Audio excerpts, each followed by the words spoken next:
ইসলাম ধর্মে কবরের জীবনকে বারজাখ বা অন্তর্বর্তীকালীন জীবন বলা হয়। হাদিস ও কোরআনের বর্ণনা অনুযায়ী দুনিয়ার মানুষের কৃতকর্মের উপর ভিত্তি করে কবরে শান্তি অথবা শাস্তি আযাব নির্ধারিত হয়। পাপাচারী, মুনাফিক ও কাফেরদের জন্য কবরের আযাব অত্যন্ত ভয়াবহ। ইসলামী অনুশাসনকে বিভিন্ন হাদিসের আলোকে 10টি ভয়ঙ্কর কবরের আযাব বিবরণ নিচে দেওয়া হলো। কবরের সংকুচিত হওয়া এবং পরাজয়ের হার জন্য বিচ্ছিন্ন হওয়া। কবরে রাখার পরপরই কবর তার অধিবাসীকে এমন জোরে ছাপ দেবে যে প্রচণ্ড চাপে এক পাশের পাঁজরের ভেতর ঢুকে চূর্ণ বিচূর্ণ হয়ে যাবে।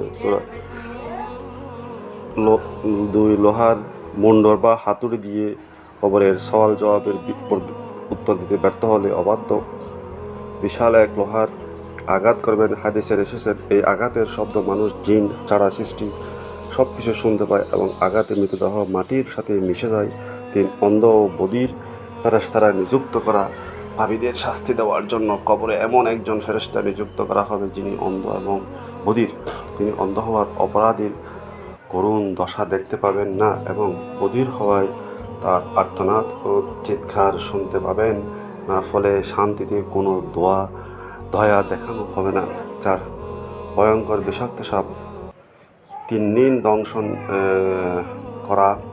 কবর অবাধ্য ও বেনামাজিদের দংশন করার জন্য তিন্নিন নামক ভয়ঙ্কর বিষাক্ত সাপ নিযুক্ত করা হবে। হাদিস অনুযায়ী এই সাপগুলো যদি পৃথিবীতে একবার নিঃশ্বাস ফেলত তবে কিয়ামত পর্যন্ত দুনিয়ার কোনো গাছ বা গাছপালা জান্নাত না এর কিয়ামত পর্যন্ত মৃতদেহকে দংশন করতে থাকবে। আর জাহান্নামের সাথে যোগাযোগ ও আগুনের পোশাক। আযাবভোগী ব্যক্তির কবরে জাহান্নামের সাথে একটি সুড়ঙ্গ বা দরজা খুলে দেওয়া হবে, যেখান থেকে অনবরত জাহান্নামের উত্তপ্ত বাতাস এবং প্রচণ্ড তাপ আসতে থাকবে। এছাড়া থাকে জাহান্নামের আগুনের পোশাক পরিয়ে দেওয়া হবে। 6 চেহারার চামড়া ও চোয়াল টেনে চিড়ে ফেলা।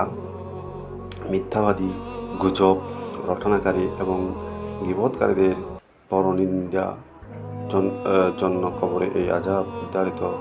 লোহার হুক দিয়ে তাদের মুখের এক পাশ টেনে মাথার পেছন পর্যন্ত ছিঁড়ে ফেলা হবে। এরপর অপর পাশ ছেঁড়া হবে। এক পাশ জোড়া লাগাতে না লাগাতে অন্য পাশে আবার শাস্তি শুরু হবে।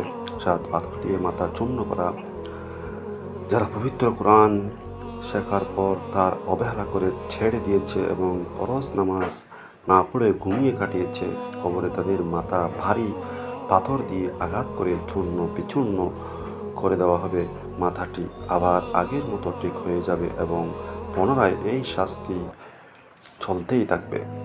8 রক্তের নদীতে সাঁতার ও পাথরের আঘাত।